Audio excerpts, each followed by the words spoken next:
Hi guys, I'm Shelley and welcome to the Book-Tube-A-Thon wrap-up. Apparently the jazz hands are back. That's been a while. Holy crumbs. 7 books, 7 days, 7 video challenges, 7 Instagram challenges. Apparently I did them all. Not really sure how, and I now have a life hangover. But there we go. I need a nap. So I thought I would do a wrap-up of all the 7 books that I read. My challenges went a bit skew-whiff along the way, and I will fill you in as we continue on this journey of this video. Challenge 1 was to flip a coin and choose a book, and mine came out as Call Me By Your Name by Andre Aciman. I've read this before, I reviewed this before, I will leave links here because it flippin' broke me. The story is of Elio, this dude here, who has a love affair with this dude here, whose name is Oliver. I'm half asleep, so names are coming out wrong. There's a bit of an age difference.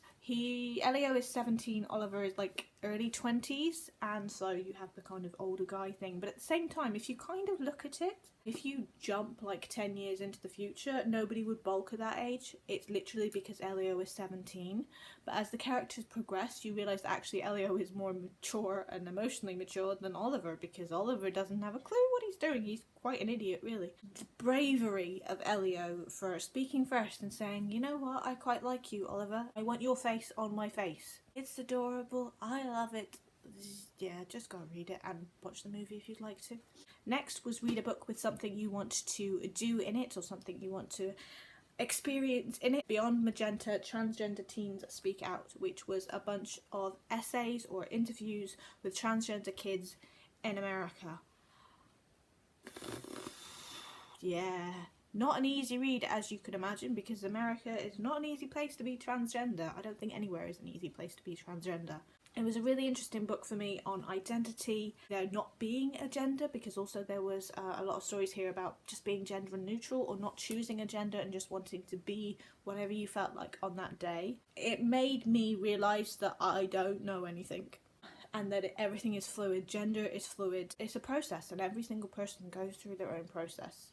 And it's about being respectful to that person, their process, and being there for them as they go through it and not judging them for it. Why do we judge people on their gender? It's just daft as posts. I want to go back and read some more and read it again because I need to take in some of the information again. Next up was read a book and watch the film. It's the film adaptation challenge, and I read Simon vs. the Homo Sapiens Agenda in the hope to watch Love, Simon on DVD because it was supposed to come out on Friday. Did it? No. It's now coming out today as I'm recording this now. Technically, yes, I could have watched it illegally online, but the point was that the DVD was coming and I was going to sit and watch it with my mum. We were going to have a movie night, we had popcorn, we had plans, people. So I ended up rewatching Call Me By Your Name on DVD instead. But I did read Love, Simon again because the Oreos and the cuteness. I love the character of Blue so much. Every time I read this, I fall in love with him even more for his quiet compassion. Is the story of Simon having this online relationship with this guy called Blue, who is in his school. He knows he's in his school, but he don't know who he is. And it's this backwards and forwards of emails. I think the emails to me are one of the best parts of this. It's Blue and Simon communicating to each other and just having open conversations with each other. I read those emails, I'm just thinking, why don't I write emails like that? Why aren't I completely honest? Why am I always writing in small talk terms? Why don't we just tell people what is going on in our heads? It pushes you to be brave, I think. As well as Call Me By Your Name, they both push me to be braver with my feelings. Number 4, read a book with green on the cover. Could you get any greener than David Levithan's How They Met and Other Stories? This is a bunch of short stories about cute people as they meet. Yeah, not my favourite David Levithan book, I have to admit. There is a story at the beginning, or close to the beginning, called Starbucks Boy. That I flippin' loved. It was witty, it was funny, it was fast-paced, it was very David Levithan. There was a kid in there who caused nonsense. But the rest of the stories, I've got to admit, haven't left a mark on me because I cannot remember them. I mean, I know I've read a lot in this week, so there are quite a few things I have forgotten. But this one kind of just fell by compared to the rest of them, I'm afraid.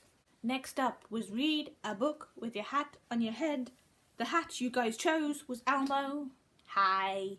But I had to switch books for this, so I ended up reading my 7th choice, which was Treats by Lara Williams. This was supposed to be a bunch of short queer stories. Ended up just being a bunch of short stories. There was very little queer in here at all. So my queer Book-Tube-A-Thon was off by one book. This is short stories about love and choices and life, and to be honest, it was slightly depressive, but in the way that reality is slightly depressing.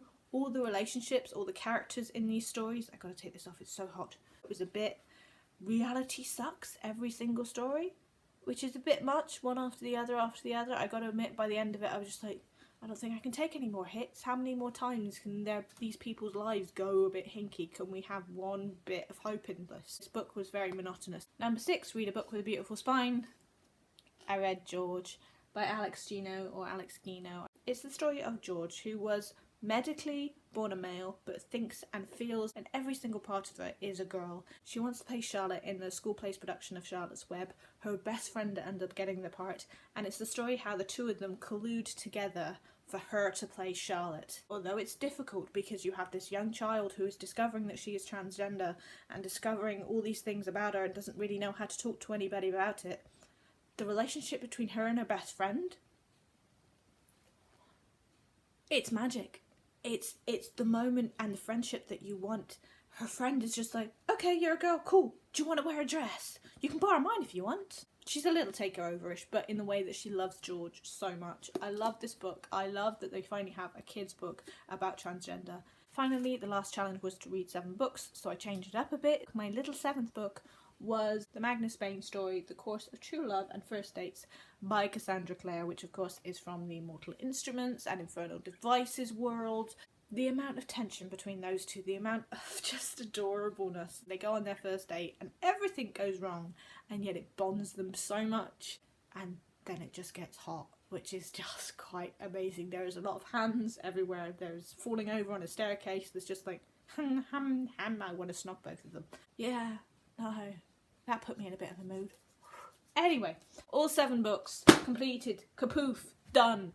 Can I nap now? I always think the Book-Tube-A-Thon is just going to be a chilled, quiet week, and then it just kind of takes over, and I'm just like, but I want to do all the things, and I want to be involved in all the things. But I have to say, the best part of the Book-Tube-A-Thon is always the community. It's talking to people, it's watching other people's challenge videos, it's going, how did we do this, and how did you do that, and how's this book going, and just starting conversations between people. And I love this community for that. It shows the best of Booktube. It really, really does. So I hope you guys are good. I hope you enjoyed your Book-Tube-A-Thon. I will see you guys soon, maybe. It's too hot. I don't know what I just did. Okay, bye! Every time I say okay, bye, I start singing, do you want to build a snowman? I really need to think of a new way of saying goodbye. So long, farewell, Avita, saying goodbye. No? Okay.